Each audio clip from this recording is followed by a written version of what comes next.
There are rare moments in history when time seems to stand still, when the world collectively holds its breath, knowing something extraordinary is about to unfold. On this historic evening at the Vatican, as thousands gathered in St. Peter's Square, such a moment arrived. As the sun began to set over Rome, Pope Francis prepared to bid farewell to the faithful.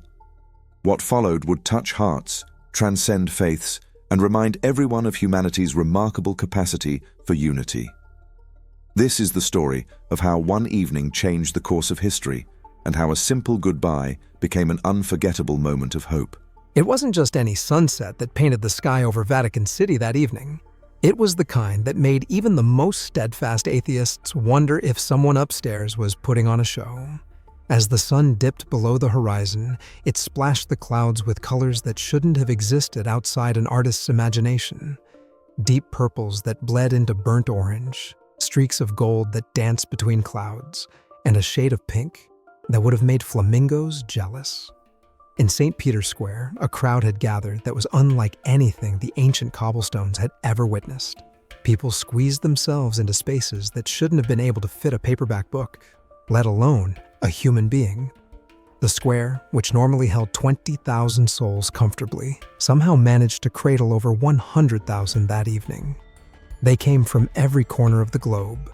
Women in colorful African prints stood shoulder to shoulder with businessmen who had abandoned their briefcases at hotel doors, while teenagers in K-pop band shirts found themselves sharing snacks with elderly nuns. The air hummed with a peculiar energy, a mix of anticipation and something else, something that felt suspiciously like magic. Phones were raised high above heads like modern-day torches, their lights creating a sea of artificial stars that rivaled the real ones just beginning to peek through the twilight sky. The effect was mesmerizing. As people swayed slightly, the lights danced and shifted, creating patterns that seemed to tell their own stories. What made this gathering truly extraordinary wasn't just its size or diversity, it was the silence. 100,000 people, and you could have heard a prayer book drop. The usual buzz of Rome's endless scooters seemed to have taken the evening off, and even the city's infamous seagulls appeared to be holding their beaks in respect. The only sounds were the occasional whisper of fabric against stone, and the soft whoosh of the evening breeze as it carried the scent of incense and roses across the square. Security guards in their crisp black suits tried to maintain their professional composure, but even they couldn't help stealing glances at the papal balcony every few minutes. Sister Maria Consolata, who had been serving gelato from her cart outside the Vatican for 27 years, hadn't even bothered to open shop that day. Instead, she stood in the crowd, her hands clutching her rosary so tightly her knuckles had turned white. As the light continued to fade, the massive LED screens positioned around the square flickered to life. They showed different angles of the empty balcony, and each time the curtains behind it moved even slightly, a ripple of anticipation passed through the crowd, like a wave at a football match. But this was no sporting event. This was something far more extraordinary. Journalists perched on their designated platforms like colorful birds, each trying to find the perfect angle for what they knew would be a historic broadcast. A young reporter from New Zealand was quietly crying into her microphone, though she was still professionally narrating the scene. Her colleague from Brazil had given up on commentary altogether and was simply filming the crowd with his phone, his professional camera forgotten at his feet.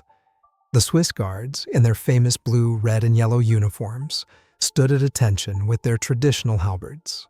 Though they maintained their legendary discipline, a few were seen discreetly wiping their eyes when they thought no one was looking. These proud guardians of papal security, who normally change shifts with clockwork precision, had all refused to leave their posts that evening. Every single one of them wanted to be present for what was about to unfold. As the last rays of sunlight caught the dome of St. Peter's Basilica, they created an effect that made it appear as though the entire structure was glowing from within. The marble seemed to absorb the light and then release it slowly, like a celestial nightlight. The statues of saints that crowned the basilica's facade cast long shadows that stretched across the square like ethereal fingers reaching out to bless the gathered faithful. The air grew cooler, but nobody seemed to notice. Children who would normally be complaining about standing still for so long were quiet, their eyes wide as they sensed the weight of the moment. A group of tourists who had arrived that morning planning to simply take a few photos found themselves unable to leave, caught up in the extraordinary atmosphere that had enveloped the square. Somewhere in the crowd, an elderly man who had traveled all the way from the Philippines held up a small mirror, angling it to catch the last of the sunset's light. When asked why by those around him, he simply smiled and said he wanted to save a piece of this heaven for tomorrow. The gesture spread through the crowd like wildfire, and soon hundreds of mirrors, phone screens, and anything remotely reflective were tilted skyward, creating a breathtaking display of scattered light that made the square look as though it was filled with fallen stars. As darkness finally embraced Rome, the first stars appeared above the Vatican, twinkling like distant diamonds scattered across black velvet. The temperature dropped another few degrees, and breath began to fog in the evening air, creating small halos around the thousands of phone lights still raised high. The crowd's silence deepened, if that was even possible, as everyone sensed that the moment they had been waiting for was drawing near. But what exactly were they waiting for? The moment that changed everything began with a simple creak of a door. Not the grand entrance one might have expected from the leader of 1 billion Catholics. The wooden door to the balcony opened with the gentlest of sounds, yet it might as well have been a thunderclap in the pristine silence that blanketed St. Peter's Square. Pope Francis stepped into view, and the collective intake of breath from the crowd below created a whisper that sounded like autumn leaves dancing in the wind. He wore the same slightly worn white cassock he'd favored throughout his papacy, the one that had made Vatican tailors wring their hands in despair. Its simplicity stood in stark contrast to the ornate Baroque architecture surrounding him. But then again, that had always been his way. Those closest to the balcony noticed something they hadn't seen before, a small coffee stain near the hem of his robe. The Pope, who had insisted on making his own morning brew, even after ascending to the highest office in the Catholic Church, had apparently stayed true to this habit until the very end. Somehow, that tiny imperfection made him seem even more extraordinary. His face, weathered by years of serving in the slums of Buenos Aires and the marbled halls of the Vatican alike, carried an expression that defied easy description. It was the look of someone who had seen both the very best and the very worst of humanity, and had somehow managed to find hope in both. The wrinkles around his eyes, which his official photographer had been strictly forbidden from retouching in photos, seemed to hold stories of their own. The world knew him as Pope Francis, but the cleaning staff of the Vatican knew him as the man who secretly helped them mop the floors when he couldn't sleep at night. The Swiss guards knew him as the pontiff who insisted on bringing them hot chocolate during their night shifts in winter. The local Roman homeless knew him as the priest who still snuck out in disguise to serve at soup kitchens, though this was something his security detail pretended not to notice. A gentle breeze ruffled his silver hair, and for a moment he looked exactly like the parish priest he'd once been, the one who rode public buses and carried his own briefcase.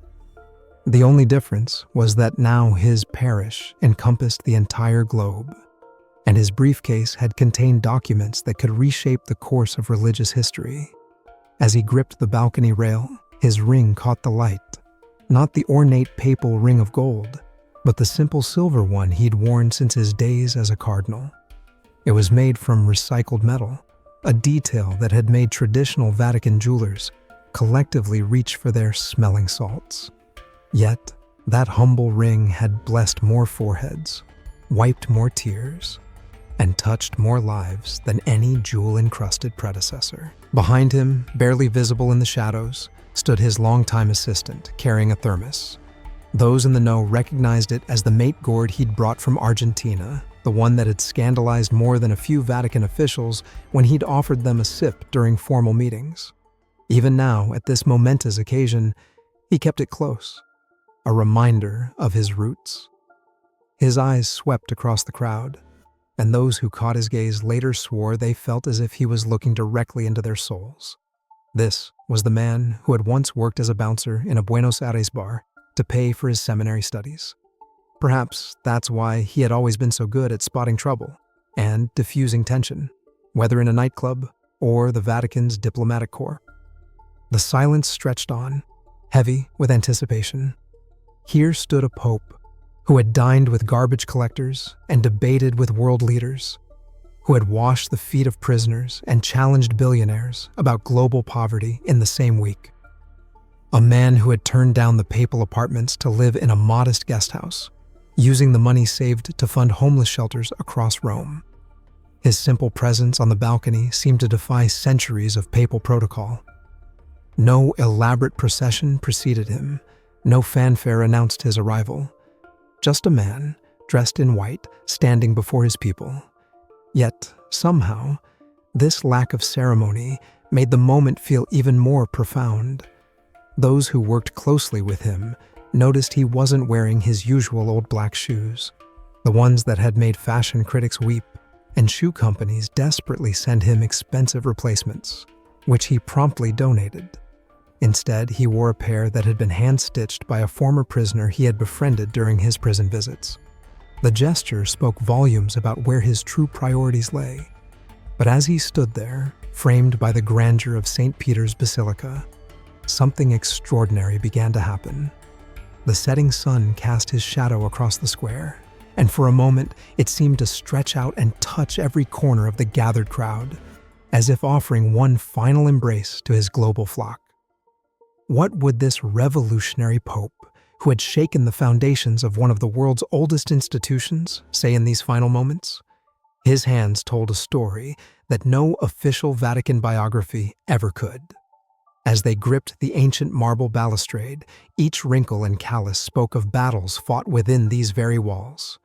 The right hand, with its slight tremor, a souvenir from the night he spent reading through files of financial misconduct, until dawn broke over the Tiber River. The left, bearing a small scar from when he insisted on helping renovate a homeless shelter, much to his security detail's horror. Behind the serene smile he presented to the world, his mind undoubtedly wandered to the countless confrontations that had marked his papacy. Like the Tuesday morning when he walked unannounced into the Vatican bank, surprising officials in the middle of their morning espresso. The security cameras caught their panicked scramble to hide documents, though they shouldn't have bothered. He'd already spent months building a case against the corruption that had festered there for generations. The Italian newspapers had called it the Great Cleaning, though that hardly captured the magnitude of what he'd accomplished. In those early years, he'd eliminated over 2,000 suspicious accounts, each one a thread in a complex web of money laundering that had entangled the Holy See for decades. The resistance had been fierce.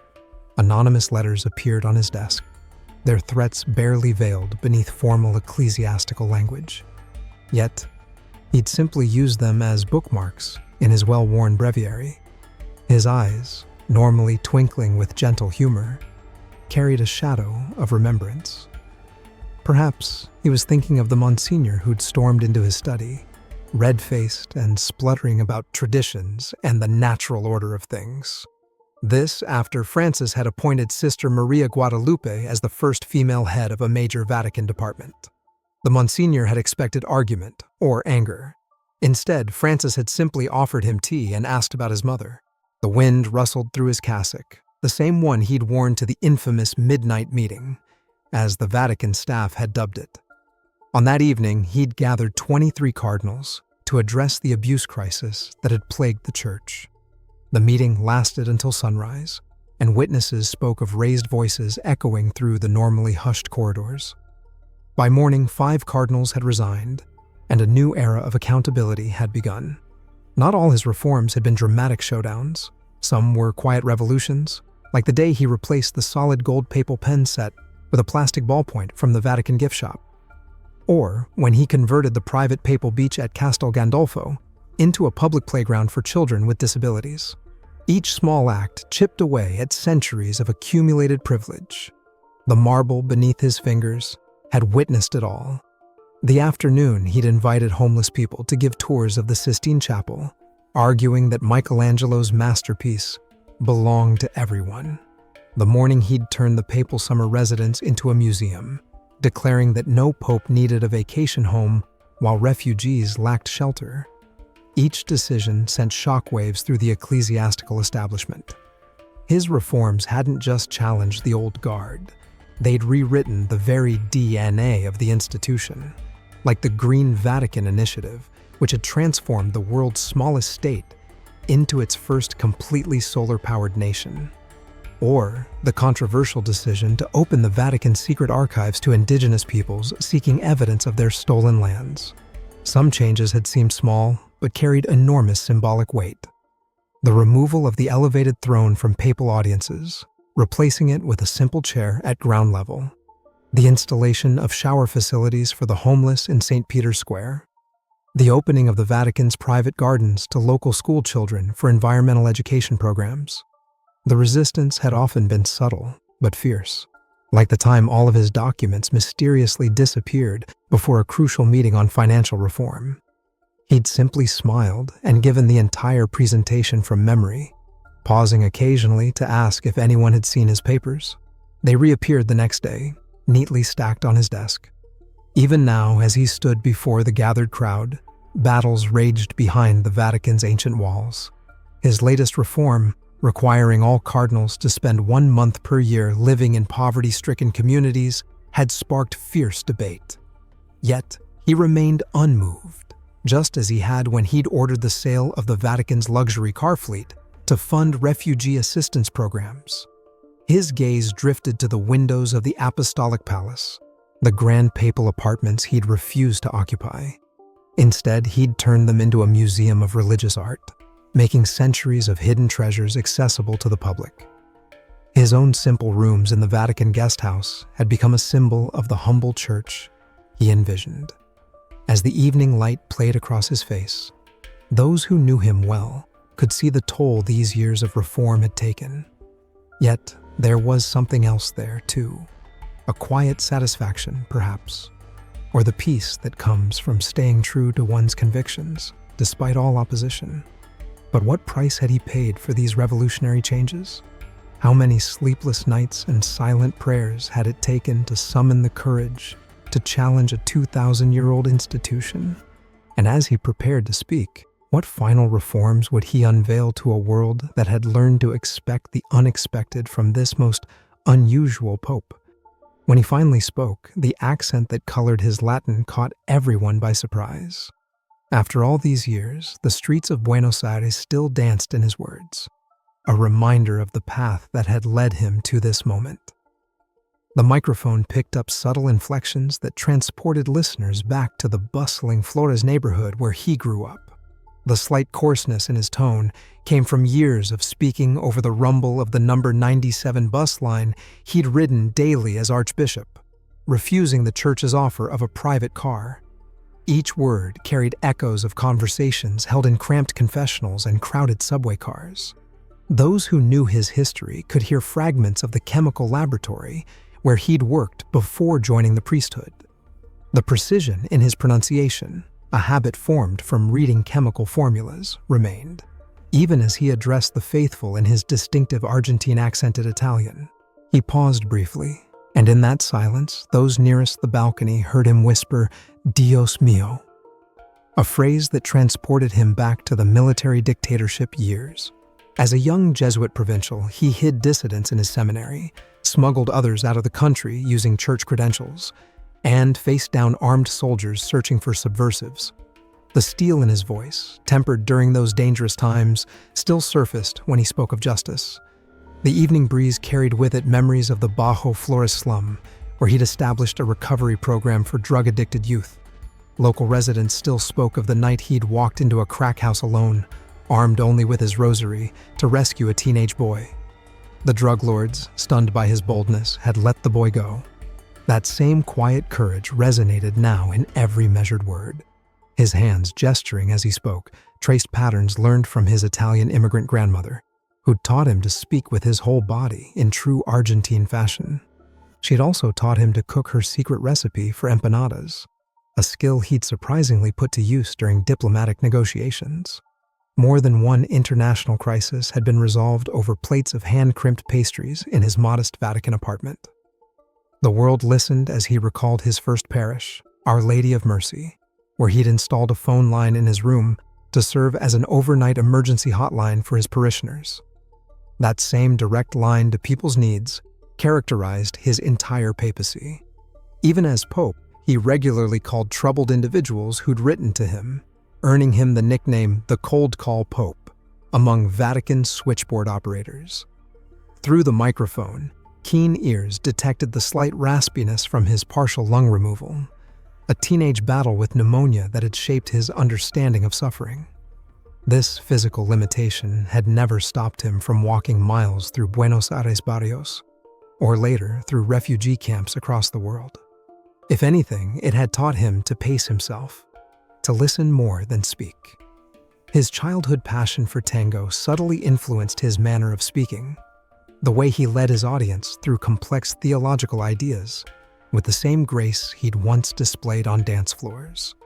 The rhythm of Buenos Aires still lived in his speech patterns, a reminder that this leader of a global church remained deeply rooted in the culture that formed him. Those recording the speech noted how he unconsciously switched between Spanish and Italian, especially when speaking from the heart. Each language represented a different chapter of his journey, from the soccer fields of San Lorenzo, where he remained a card-carrying club member, to the ancient corridors of the Vatican. But, as his voice echoed across St. Peter's Square, a question began to form in the minds of those listening. How had this man, formed by the gritty reality of Buenos Aires' streets, managed to transform the ancient traditions of the Vatican? The gesture was subtle but deliberate. As he paused in his address, his hand extended toward the setting sun, drawing attention to the solar panels that now crowned the Paul VII Audience Hall. Those panels had marked the beginning of his environmental revolution within the Vatican, a transformation that had sent ripples throughout the religious world. That evening, the air hung thick with the memory of the day he'd unveiled Laudato Si to a stunned press. The document had landed like a thunderbolt in the global climate debate. Oil company executives had choked on their morning coffee as they read his words comparing environmental destruction to mortal sin. Conservative cardinals had squirmed in their seats as he declared climate change a moral imperative equal to protecting life itself. Behind the scenes, his environmental initiatives had transformed the Vatican in ways both large and small. The famous Vatican gardens, once manicured into geometric perfection, now flourished as organic food forests. Beehives hummed on the roof of the Apostolic Palace, their honey distributed to Rome's homeless shelters. The pontifical fleet had been replaced with electric vehicles, their charging stations powered by wind turbines, discreetly installed behind St. Peter's Basilica. His eyes swept across to where the Vatican's first vertical farm rose against an ancient wall, a living testament to his belief that tradition and innovation could coexist. The hydroponic towers supplied fresh produce to the Vatican soup kitchens year-round, while also serving as a training center for sustainable agriculture techniques. Delegations from drought-stricken regions worldwide had come to study these systems, leaving with both practical knowledge and papal blessings. He'd earned the nickname the Green Pope, not through grand pronouncements, but through persistent action. Like the morning he'd surprised Vatican groundskeepers by joining them to plant the first trees in what became the St. Francis carbon offset forest. Or the time he'd canceled a meeting with visiting dignitaries to help rescue animals from a flood-stricken Roman shelter, while simultaneously using the moment to teach about climate change's impact on urban infrastructure. Under his guidance, the Vatican had become the world's first carbon-negative sovereign state. Photovoltaic cells had been integrated into the historic buildings with remarkable discretion, while groundwater heat pumps eliminated the need for conventional heating and cooling. Even the famous dome of St. Peter's Basilica had been subtly retrofitted with rainwater collection systems that supplied the Vatican's fountains. His environmental legacy extended far beyond Vatican walls. The Pontifical Academy of Sciences had been transformed into a leading center for climate research, its centuries-old halls now housing some of the world's most advanced atmospheric monitoring equipment. He'd established the Catholic Climate Fund, redirecting church investments from fossil fuels to renewable energy projects in developing nations. Some of his most effective environmental work had happened in quiet diplomatic channels. Like the evening he'd invited 30 oil company CEOs for a private dinner, serving them simple vegetarian meals grown in the Vatican gardens while discussing their role in climate change. Several major corporations had announced renewable energy initiatives shortly afterward, though he never publicly took credit for these conversions. His environmental advocacy had earned him powerful enemies. Death threats had arrived from logging companies, mining conglomerates, and even some climate-denying religious groups. He responded by installing a permanent exhibition in St. Peter's Square, showing the human cost of environmental destruction, photos of climate refugees, disappeared islands, and dying coral reefs alongside scientific data and spiritual reflections. The wind that rustled his cassock that evening carried traces of incense from the special Mass he'd instituted, the Feast of Creation, now celebrated in churches worldwide. The liturgy he'd composed for it wove together ancient psalms with modern ecological insights, creating a new tradition that felt as old as the church itself. As darkness settled over the square, the LED lights illuminating the basilica powered up, running on hydrogen fuel cells, another of his innovations. Even in these final moments, he was teaching by example, showing how faith could embrace science, tradition could incorporate progress, and ancient institutions could lead the way toward a sustainable future. And then, the square fell into a deeper silence as he addressed the most delicate aspects of his papacy. His words, carefully chosen, carried the weight of centuries of tradition while embracing the complexities of modern life. The evening air seemed to hold its breath as he spoke of the changes that had caused both celebration and controversy within the church's ancient walls. Among the crowd stood Sofia Martinez, one of the first female deacons appointed under his groundbreaking reforms. She remembered the private audience where he'd explained his vision for women's roles in the church, citing ancient traditions that had been forgotten or suppressed. The documentation he'd uncovered in the Vatican archives about female leaders in the early church had sparked both scholarly debate and spiritual renewal. His voice carried to where Father Thomas Chen waited, the first married priest allowed to continue his ministry after his conversion from Anglican service. That decision had opened doors previously thought permanently sealed, leading to thoughtful discussions about clerical celibacy and its place in modern Catholic life. The careful balance between respecting tradition and responding to contemporary needs had become a hallmark of his approach. Near the front stood members of the Pontifical Commission for Interfaith Dialogue, recently expanded to include not just representatives of other faiths, but also respectful voices from secular humanist traditions. Their work had transformed the Vatican's approach to modern pluralism, finding common ground in shared human values while maintaining Catholic distinctiveness. The microphones picked up a slight tremor in his voice as he recalled the Synod on Family Life, where he'd guided the Church toward a more nuanced understanding of divorce and remarriage. The pastoral guidelines he'd implemented allowed for greater flexibility in applying church teaching to complex human situations, earning both praise for their compassion and criticism for their departure from rigid interpretations. In the press section, journalists noted how he referenced the landmark Vatican Conference on Artificial Intelligence Ethics. His insistence that technology be developed with human dignity at its center had influenced global tech policies. The Vatican Center for Digital Ethics, established under his leadership, had become an unexpected but respected voice in debates about AI development and digital rights. Behind him stood Father Miguel Suarez, who headed the new Vatican Department for Cultural Engagement. Under the Pope's guidance, this office had revolutionized the Church's approach to art, music, and media. The controversial decision to allow secular concerts in churches had led to unexpected evangelization opportunities, as people who'd never set foot in a church came to experience its beauty through culture. His words touched on the delicate balance achieved in bioethical questions, the Vatican's revised guidelines on medical research while maintaining core Catholic principles, had opened new avenues for scientific collaboration. Research facilities in Catholic hospitals now stood at the forefront of ethical genetic research, proving that moral boundaries and scientific progress could coexist. Among the gathering were representatives from LGBTQ Catholic organizations, who'd found in him a listener willing to engage in dialogue while upholding church teaching. His approach emphasized pastoral care over condemnation, human dignity over discrimination, leading to the establishment of support ministries that walked a careful line between welcome and tradition.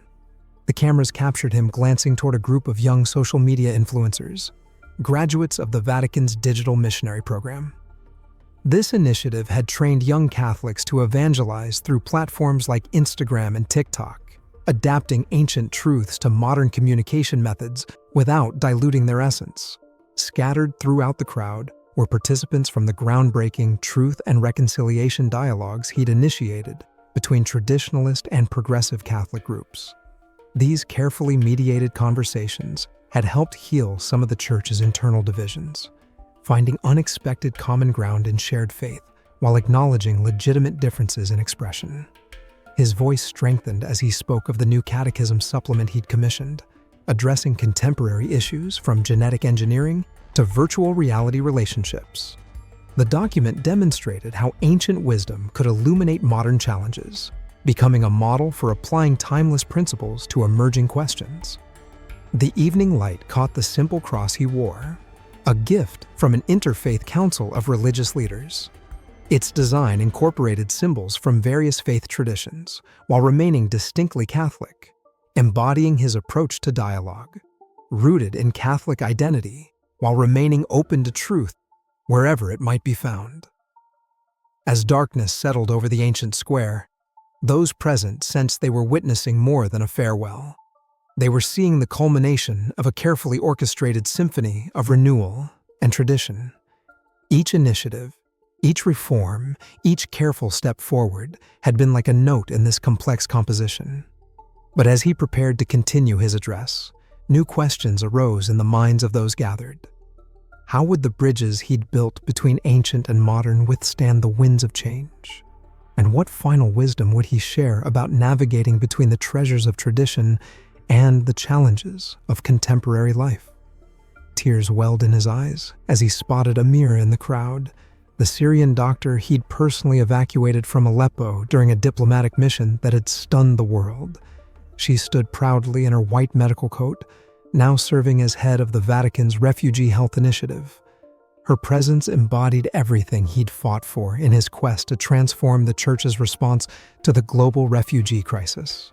The evening light caught the edge of a manila envelope tucked beneath his arm, the final audit report of his revolutionary financial reforms. Within those pages lay the evidence of his most dangerous battle, one that had transformed the Vatican Bank from a secretive financial stronghold into a model of transparent ethical banking. The crowd also had Elena Rossi, the forensic accountant whose appointment had sent shockwaves through the Vatican's old guard. They'd called her the Iron Lady of Rome after she'd uncovered the labyrinth of shadow accounts hidden within the Institute for Religious Works. That discovery had led to the greatest financial purge in church history, with 17 high-ranking officials facing unprecedented accountability. Near the diplomatic section stood Swiss banker Thomas Muller, who'd helped design the Vatican's new digital transaction system. The platform had revolutionized church finances, allowing real-time tracking of every donation from parish collection plates to major institutional investments. Its implementation had earned the Vatican a United Nations award for financial transparency. The cameras captured the subtle nod he gave to Father Giuseppe, the whistleblower who'd risked everything to expose the real estate scandal that had hemorrhaged millions in church funds. That investigation had led to the recovery of 13 properties across Europe and the establishment of the Vatican's first independent oversight committee. In the press section sat journalist Maria Santos, whose series on Vatican financial reform had earned her both a Pulitzer nomination and several death threats. Her investigations had revealed how centuries of financial opacity had been dismantled in less than a decade, transforming the Church's relationship with modern economic systems. The microphones picked up whispers about the infamous Wednesday Purge, the day he'd frozen 43 suspicious accounts simultaneously, including those belonging to 3 cardinals and a prominent archbishop. That single action had demonstrated that no one, regardless of rank, stood above the new standards of financial accountability. Among the gathered faithful stood representatives from the Vatican's Ethical Investment Council, created to ensure church funds supported only socially responsible ventures. Their divestment from fossil fuels and shift toward renewable energy projects had influenced religious institutions worldwide, creating a new model for faith-based investing. Behind the scenes, in the newly established Digital Forensics Unit, analysts monitored transaction patterns using artificial intelligence systems designed specifically for religious institutions. This fusion of spiritual mission and cutting-edge technology had become a template for religious organizations globally. His gaze swept past the former Vatican Bank building, now transformed into the Center for Economic Justice. Its marble halls, once synonymous with secrecy, hosted conferences on ethical banking and provided training for financial crime investigators from developing nations. The evening breeze rustled papers on the desk of Professor Ahmad, the Islamic finance expert he'd recruited to help design the Vatican's new charitable giving platform.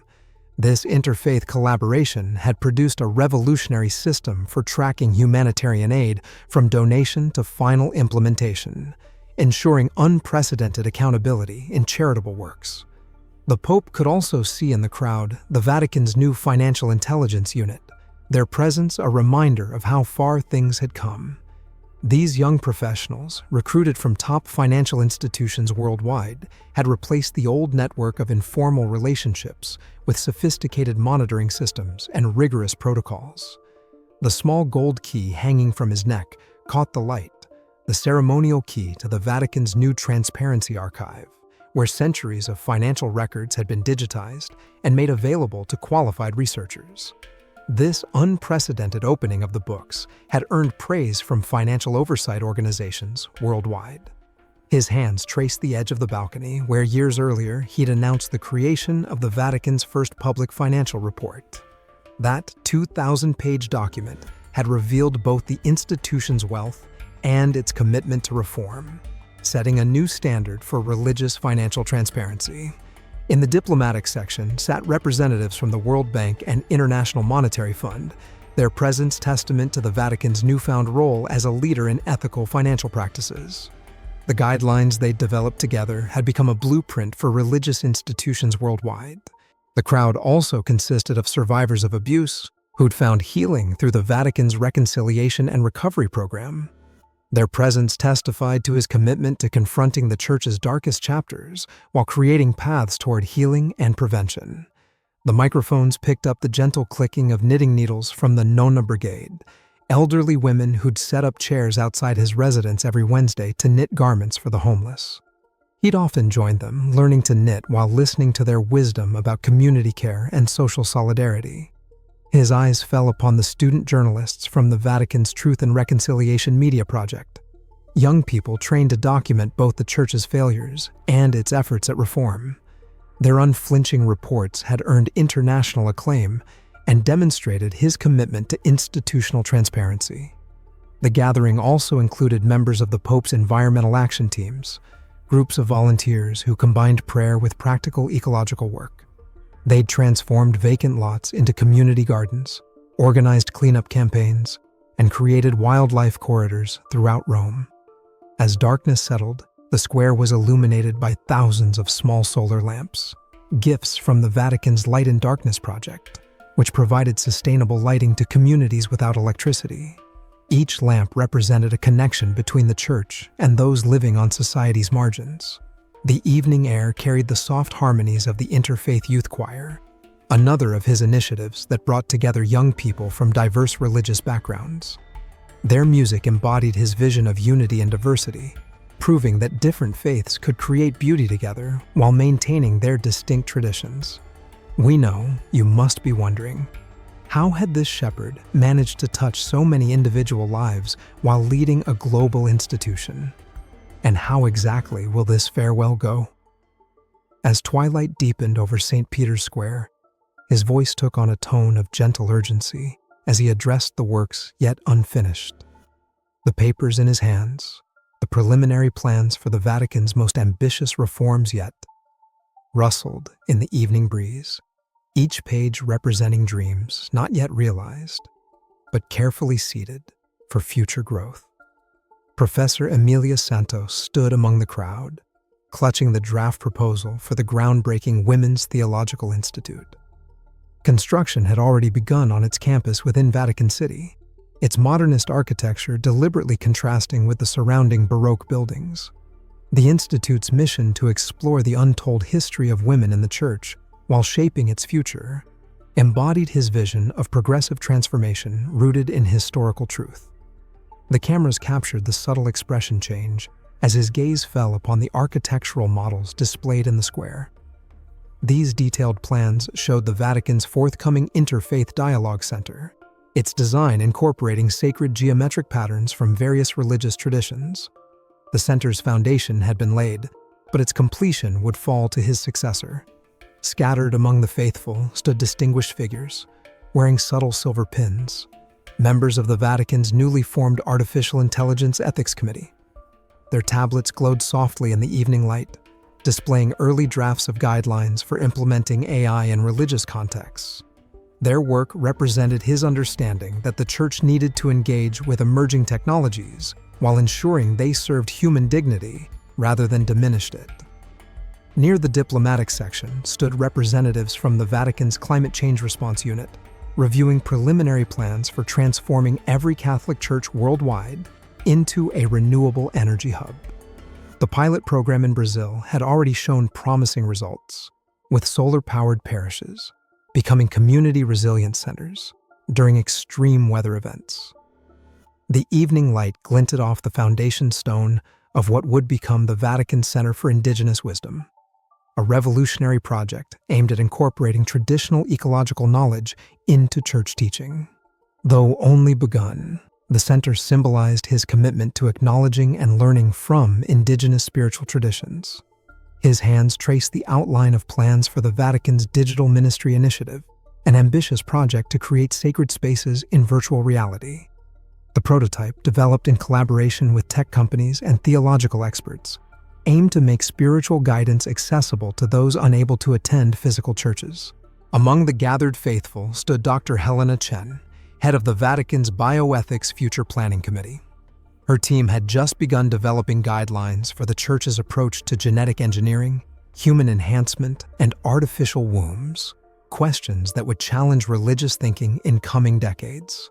The microphones picked up whispers about the proposed overhaul of seminary education, including mandatory immersion experiences in different cultural contexts and intensive training in ecological spirituality. This reformation of priestly formation had only just begun, but promised to reshape the Church's leadership for generations.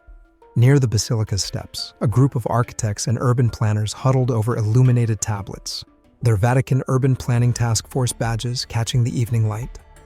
Their screens displayed bold blueprints, visions of transformed church properties, where sacred spaces merged seamlessly with community life. The success story from Manila shone on their faces as they gestured excitedly at the designs, pointing out how parishes had become vibrant hubs combining soaring chapels with affordable homes, bustling health clinics, and learning centers filled with children's laughter. His eyes lingered on the youth delegates from the Future of Faith Commission, established to reimagine religious practice for coming centuries. Their radical proposals, including liturgies incorporating augmented reality and contemplative practices adapted for space travel, reflected his belief that tradition must evolve to remain relevant. The screens displayed renderings of the planned Vatican Research Institute for Religious Evolution, dedicated to studying how faith communities could adapt to rapid social and technological change while maintaining their spiritual essence. Though controversial, the Institute represented his conviction that religion must engage with, rather than retreat from modernity. Near the front stood Sister Maria Chen, coordinator of the Church's ambitious interplanetary mission protocol guidelines for maintaining religious practice during humanity's eventual expansion into space. The document, still in draft form, demonstrated his determination to prepare the Church for humanity's next great frontier. The breeze carried the scent of fresh concrete from the foundations of the Vatican's Peace and Reconciliation Center, designed to host dialogue between opposing factions in global conflicts. Though only partially constructed, its architecture symbolized his vision of the church as an active agent of peace-building. Around the square, people noticed the quiet presence of men and women wearing olive green sashes, the team from the Universal Basic Dignity Initiative. Some had flown in from Detroit, where they'd helped factory workers find new careers. Others came from flood-prone villages in Asia, where they'd built new communities for displaced families. They shared photos on their phones, proud graduates of job training programs, community gardens bursting with vegetables, and children playing in newly built homes. These weren't just success stories. They were proof that the church could help people rebuild their lives after losing everything to automation or climate change.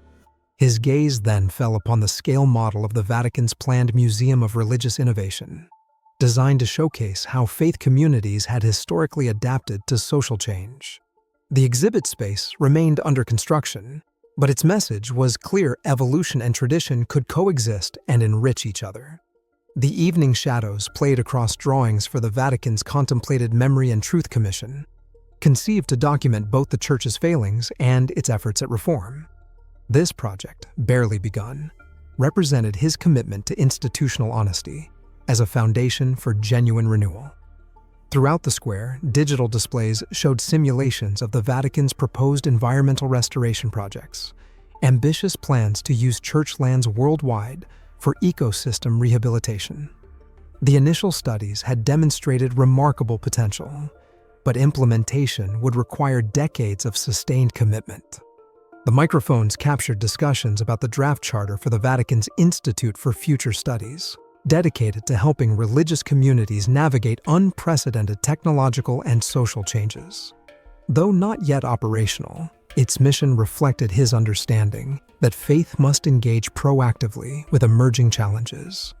As night settled over the gathering, the LED screens displayed concepts for the Vatican's planned Center for Spiritual Innovation, where contemplative traditions would be studied and adapted for contemporary needs.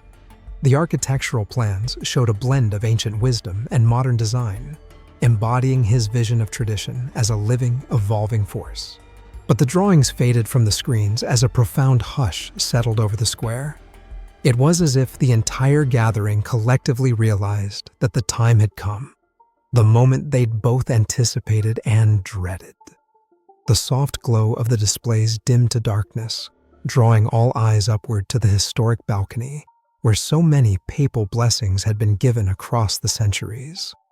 This one, however, would be different. This one would be last.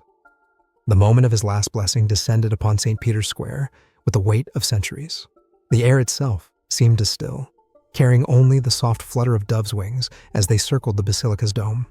His hands, weathered by years of service, rose slowly in the gathering darkness, each movement deliberate and filled with unspoken meaning. The square had fallen into such silence that even the distant sounds of Rome seemed to fade away. A child's whispered question to her mother carried clearly across the crowd, her innocent voice asking why everyone was crying. That simple query captured the emotional gravity of the moment better than any official commentary could. The ceremonial master stood frozen, his silver staff trembling slightly in his grip. This wasn't in any liturgical manual. The Pope had departed from tradition one final time. Instead of delivering the blessing from the formal text, he set aside the golden-bound book and began to speak from his heart, his voice carrying traces of every journey, every struggle, every triumph of his papacy. Sister Lucia, keeper of the Vatican's ancient prayer manuscripts, recognized elements of prayers spanning 2 millennia, woven into his spontaneous words. Each phrase seemed to echo with the wisdom of his predecessors, while speaking directly to the challenges of the present moment. She later noted how he'd seamlessly incorporated prayers from Eastern and Western traditions, creating a blessing that transcended institutional boundaries. The security team noticed something unprecedented. Their radio communications had fallen silent. Even the most seasoned guards found themselves lowering their professional barriers, caught up in the profound spirituality of the moment. Later, many would describe feeling an inexplicable sense of peace, despite the massive crowd they were meant to be monitoring. At each corner of the square, the Vatican's photography team stood ready with their special cameras. You could spot them by their white armbands, each one focused on capturing this once-in-a-lifetime moment. But something strange happened as they worked. The light in the square didn't behave like normal. It danced and shifted in ways their cameras couldn't quite capture, creating patterns they'd never seen before. Even the most experienced photographers found themselves lowering their cameras at times, realizing some moments were meant to be witnessed rather than recorded. The medieval clock tower struck a quarter hour, its ancient bells blending harmoniously with the Pope's words. The sound carried across the city, drawing people from their evening routines to windows and balconies, sensing that something extraordinary was unfolding at the Vatican. Dr. Elena Romano, the Vatican's chief acoustical engineer, stood transfixed by her instruments. The sound patterns forming in the square defied scientific explanation. His voice seemed to reach every corner with perfect clarity, as if the very architecture of the space had adapted to carry his words. The evening wind carried the scent of herbs from the Vatican's memorial garden, rosemary for remembrance, sage for wisdom, lavender for peace. These plants, grown from seeds blessed at his inauguration, had flourished despite all botanical predictions, becoming yet another small miracle of his papacy. Among the crowd stood survivors of various natural disasters, each holding a candle from the Vatican's emergency response collection. As his blessing continued, they raised these lights in unison, creating a constellation of hope that rippled across the square. Each flame represented a community rebuilt with Vatican assistance during his tenure. His voice took on different qualities as the blessing progressed, at times strong as a mountain stream, at others gentle as a grandfather's whisper. Cardinal Jung, an expert in sacred linguistics, noted how he incorporated subtle tonal variations traditional to different cultures' ways of offering blessings. The Swiss guards maintained their ceremonial positions, but added a spontaneous element. As his hands rose for the blessing, they lowered their halberds in perfect synchronization, creating a guard of honor that hadn't been planned, but felt utterly appropriate to the moment. The Vatican gardeners, known for tending the ancient olive trees, quietly made their way through the crowd. You could spot them by their earth-stained hands and green aprons, each one carrying branches from trees older than the basilica itself. As they handed out these small pieces of history, people held the leaves like precious gifts. Some pressed them into prayer books, others brushed them against their cheeks to feel their softness. These weren't just branches. They were living pieces of history, connecting everyone who held them to thousands of blessings that had come before. The astronomical observatory team watched in amazement as the evening star appeared precisely above the basilica's dome during the blessing's apex. Though they would later calculate the mathematical improbability of this alignment, in the moment it felt like a celestial acknowledgement of the occasion. Members of the Vatican's Musical Heritage Office noted how the square's unique acoustics created subtle harmonics beneath his words. The effect was similar to the ancient practice of sacred overtone chanting, though achieved naturally through the interaction of voice and architecture. The diplomatic corps, standing in their designated section, found themselves breaking protocol. Ambassadors who normally maintained careful neutrality were openly moved, their formal barriers dissolved by the universal spirituality of the moment. As his blessing continued, something remarkable occurred with the evening light. The sun's last rays, reflecting off the basilica's windows, created what witnesses would later describe as a corona effect around him, lasting several minutes despite meteorological impossibility. The Vatican's photographic archive staff worked furiously to document every aspect, knowing they were capturing something unprecedented. Their specialized equipment recorded subtle variations in light, sound, and atmospheric conditions that would later become subjects of both scientific study and spiritual reflection. The blessing transcended language observers, noted how people of different nationalities responded to specific phrases as if understanding them, despite not speaking the language. Linguists would later study this phenomenon, comparing it to historical accounts of similar events in religious history. As his final words approached, time itself seemed to slow. The Vatican's master chronographer would later report unusual readings from all the official timepieces, as if the moment were stretching to accommodate the significance of what was occurring. As he turned away from the balcony for the last time, something extraordinary occurred in St. Peter's Square. The massive crowd, which had maintained such respectful silence, began to hum a melody that had never been heard before, yet somehow everyone knew it. The sound rose from thousands of throats in perfect harmony, a spontaneous expression of gratitude that echoed off the ancient stones. The Vatican's master of ceremonies later described how the Pope paused in the doorway, his silhouette merging with the shadows of the basilica.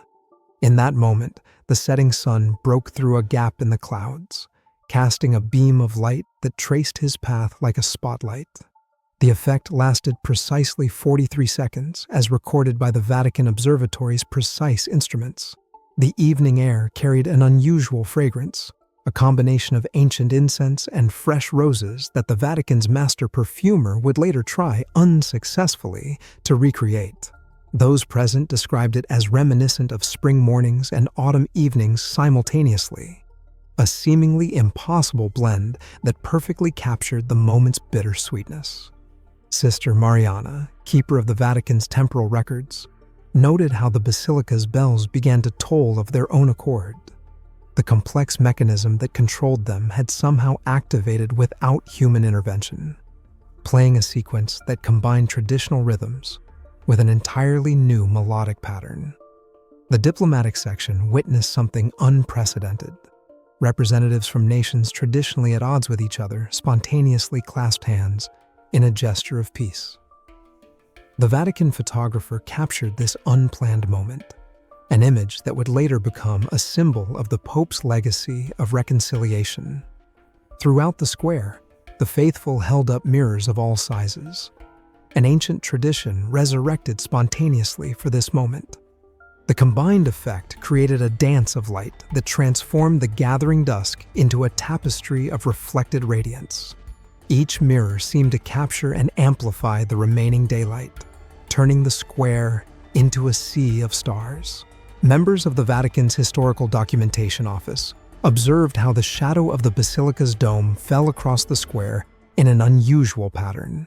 For the first time in recorded history, it aligned perfectly with the original architectural plans drawn by Michelangelo, creating a geometric pattern that hadn't been seen in centuries. The evening wind carried snippets of conversation in dozens of languages, yet witnesses reported understanding sentiments, regardless of their linguistic background. Linguists would later study this phenomenon, comparing it to historical accounts of similar events in religious history. As darkness settled, the square was illuminated by thousands of bioluminescent flowers, a gift from indigenous communities who had received Vatican support during environmental crises. These living lights created patterns that seemed to pulse in rhythm with the crowd's breathing, a visual representation of collective emotion. The Vatican's acoustic engineers recorded an inexplicable phenomenon. The square's natural resonance frequency shifted to match the harmonic series found in Gregorian chant. This subtle change affected how sound traveled through the space, creating what witnesses described as a cathedral of sound in the open air. Among the gathered faithful stood members of the Vatican's Future Documentation Project, their special cameras capturing not just images, but environmental data, emotional responses, and subtle atmospheric changes. Their recordings would later provide invaluable insights into the collective human experience of profound spiritual moments. The gathering also had the Vatican's master gardeners, releasing doves that had been raised in the papal gardens.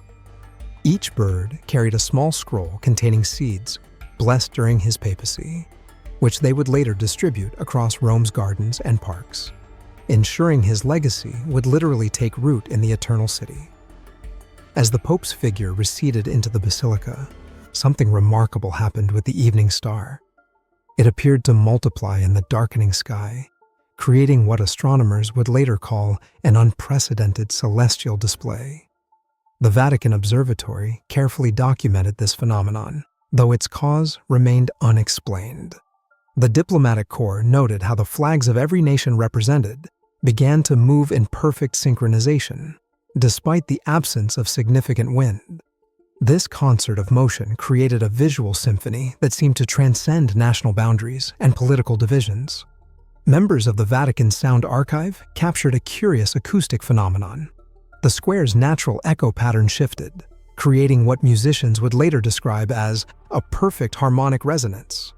This effect lasted exactly as long as it took the Pope to walk from the balcony to the basilica's interior. The evening light played across the faces in the crowd, creating what artists present described as a living Renaissance painting. Each person's expression seemed to capture a different aspect of human emotion, forming a collective portrait of faith, hope, and love. Pope Francis's final words echoed across the square, his voice carrying both strength and tenderness. My dear brothers and sisters of all faiths and nations, as I look upon your faces tonight, I see not just the past or present, but the future. In your eyes, I see the light of hope that has guided my path. In your hearts, I feel the love that has given me strength. And in your presence here tonight, I see proof that faith is not just about tradition, it is about transformation. Never forget that each of you carries within you the power to change our world through small acts of kindness. This is not goodbye, but rather a new beginning. Let us go forward together in love, in hope, and in service to all humanity. As the sun set on this historic day, Pope Francis's farewell marked not just an ending, but a beginning. His legacy, from environmental stewardship to financial reform, from refugee advocacy to modernizing the church, showed us that even ancient institutions can evolve while staying true to their core values. What will you take from this extraordinary moment in history? How will his example inspire your own journey of faith and service? If this story touched your heart, please like and subscribe to support more content just like this. We'll see you in the next video.